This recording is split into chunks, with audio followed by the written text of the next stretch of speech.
Upon receiving the news of his brother's passing, Ryan begins to weep helplessly, but later discovers with a shock that it's merely an ordinary individual sharing the same name, not the Ryan who Miller is actually searching for.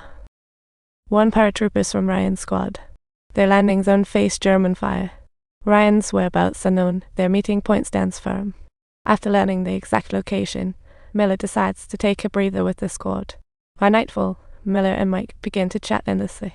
They start talking about fallen comrades, and Miller's hands begin to shake uncontrollably. Since the war began, 94 men under his command have retired. This is a hard pill for Miller to swallow. He keeps telling himself that each soldier's sacrifice could save 10, 20, or even more lives. But this time, the squad is confronted with a life or death decision and must risk their lives to save just one person, Ryan. After saying this, Miller's hands began to tremble once more as if they had been struck by lightning. Miller says, "Get some rest. We leave in 2 hours." Hungry Ben curiously approaches Miller, eager to learn what his job was before this case. Miller claims he's the champion of a major competition and bets Ben that if he stakes over $500, he'll reveal his true identity, and the next dawn, they continue to the paratrooper meeting point. After hours of hiking, they finally stumble upon the designated area. But things don't look good here. Miller asks a lieutenant about Ryan's whereabouts. His only hope seems to be some magical spells. The lieutenant hands over fallen soldiers' ID tags. If Ryan's is among them, he's fallen. Everyone heads outside to search. Each ID tag represents a lost life. Passing soldiers see so many tags and glimpse their own possible futures.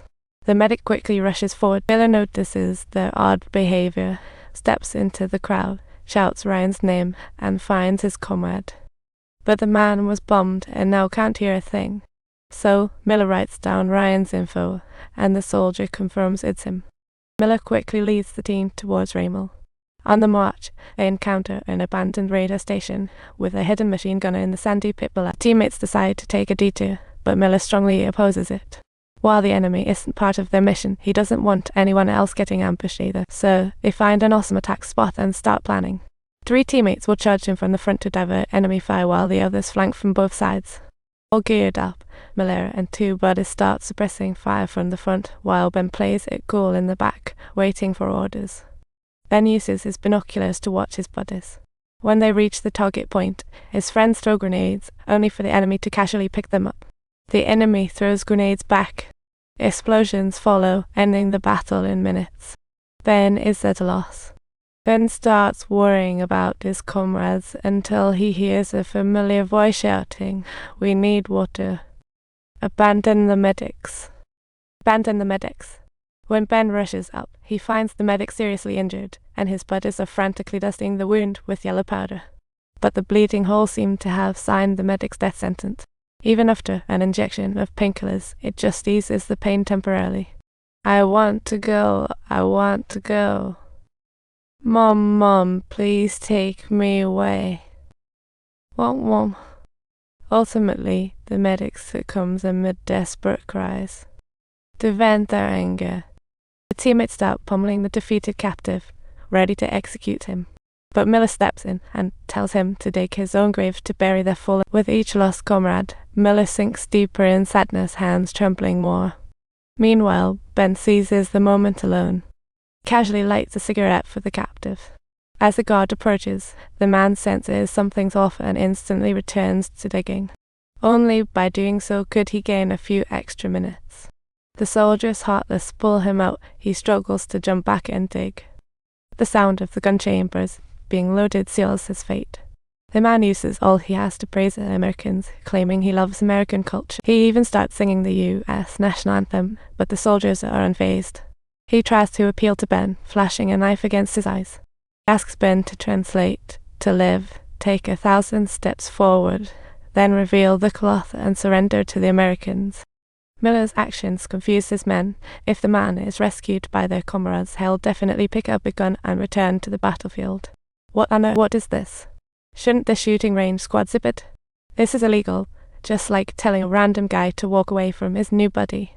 Watching the enemy retreat, Miller doesn't respond. He just tells everyone to pack up and move on. The soldiers feel utterly disappointed. Willing to follow Miller, someone grumbles, knowing Little Boral's life matters more, or the rainbow seemed a dream. Yet, we still haven't found them. Do we have a plan in mind? Let's drive. Up we go indeed.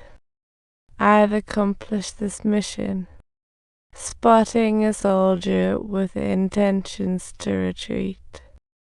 Mike points his gun at him. Amid the chaos, Miller calmly says, "What are you doing, Miller? What are you doing?" "I'm a school professor now. Yes, you heard me right. I'm a school professor now. And as for Miller, off to Rainbow he goes." Suddenly, tank roars filled the air. Miller urges his mates to hide as German armored vehicles approach, only to be attacked next. The teammates guess that friendly troops must be nearby, as the armored vehicle gets completely obliterated by Miller and his team fire at Germans. After wiping them out, Miller sees allies nearby. Introducing themselves, they learn. The young man holding a rocket launcher is the very Ryan they are searching for. Arriving at the fortified bridge, Miller finally shares their purpose with Ryan. Upon hearing his brother's fall, Ryan refuses to leave, insisting soldierly duty demands he stays. He won't abandon his friends. To him, everyone around should go home. Faced with this stubborn guy, Miller is at a loss, while Mike steps in with a brilliant suggestion. If he doesn't want to go back, we have to report honestly to the higher-ups, or we could take the holy path and stay here to help him hold the line. Once the enemy is wiped out, we can take him off the battlefield.